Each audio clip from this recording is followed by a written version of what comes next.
Hello everybody, welcome back to this channel. My name is Melanie Josephine and I'm not going to edit this video.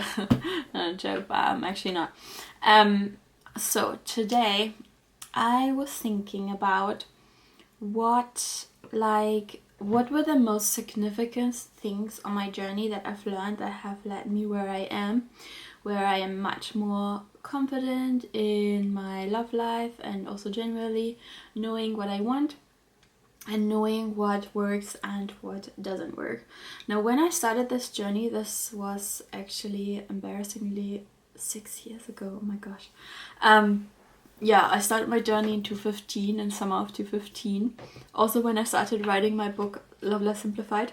But basically, I started on my journey with just following some dating and relationship coaches, not so much general coaches, and I was a lot into like appearance and what should I say, what should I not say, what should I text, what should I not text, when should I call, like all of these things that I thought were important that now I know actually are not that important.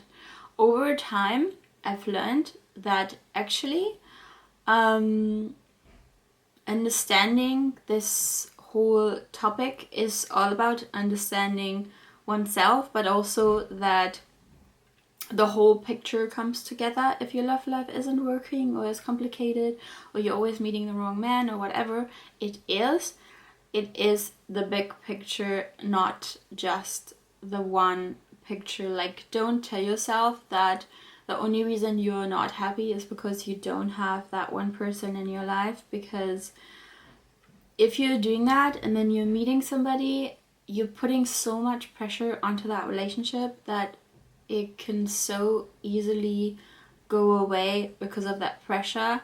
Even if you're not aware of that pressure, even if your partner never even said anything about that, it still is there, because life is energy, and when you change your energy, you change your life. So what I want to talk about today is you're actually not going to see it, but I made some notes here, and one of the things that made me realize this whole concept is the wheel of life. I don't know if you've ever heard about it, but your life consists on various things. I wrote down creativity, fun, relationship, career, family, social health, and financial. Now, this can be a little bit different, whatever wheel of life you look at, but what it means is that if various areas of these of this wheel are not, let's just call it happy or in balance, then that means it's not really a wheel that can roll, that can, rock and roll or drive or ride a bike, you know what I mean?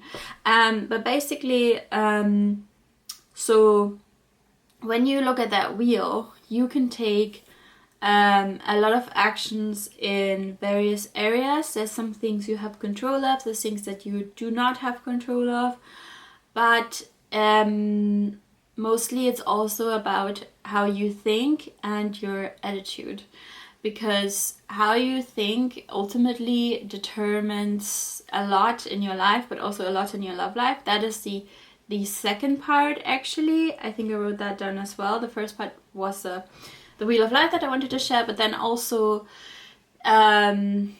knowing that your thoughts lead to your results, because your thoughts lead to how you feel leads to how you act, and how you act leads to your results. So ultimately, if you dig deep, if sometimes you might even say, no, Melanie, that's not true for me. I have the best thoughts when it comes to relationships, or I have the best thoughts about men.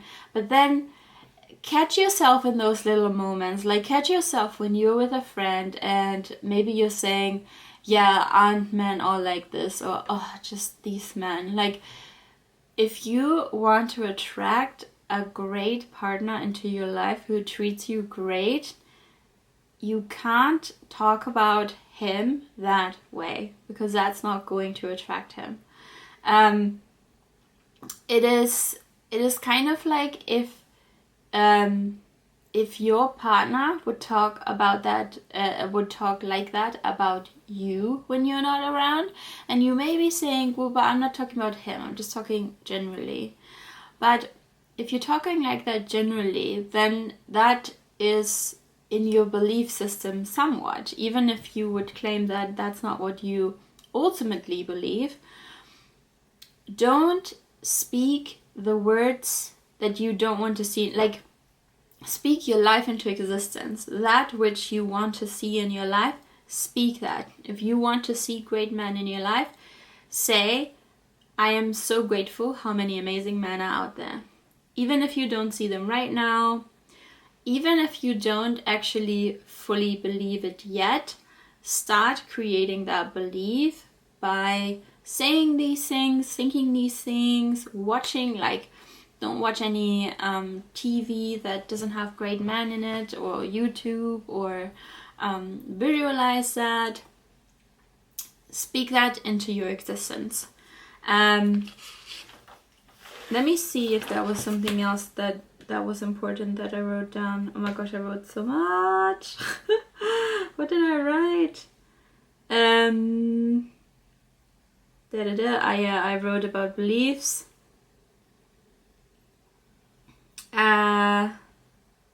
Yeah, and I wrote about pressure, which I said. So, yeah, I think that, yeah, that's what I want to share. But that was a very, very big thing that I've learned. That in the beginning, I just focused so much on how I should behave or what I should say, when it's more about your energy. Like, how do you come across? Do you come across like a loving person? Because when you feel the love in your heart, then that's also what you're ultimately going to attract. Like, you attract what you are, not what you want. So therefore, if you want love in your life, you need to bring love in your life. And you can do that in various ways. You can love on your family, love on your friends. It's not even so much about having that love for that partner that you haven't met yet in your heart already, if that's too tricky to imagine. For me, that was too tricky to imagine, so I started with just love generally, because there's so many different ways of loving somebody. And so, yeah, I hope that helped. I'm sending you my love right now. If you have any questions, comment below, and see you in my next video or live stream. And if you haven't subscribed, do it now. Bye!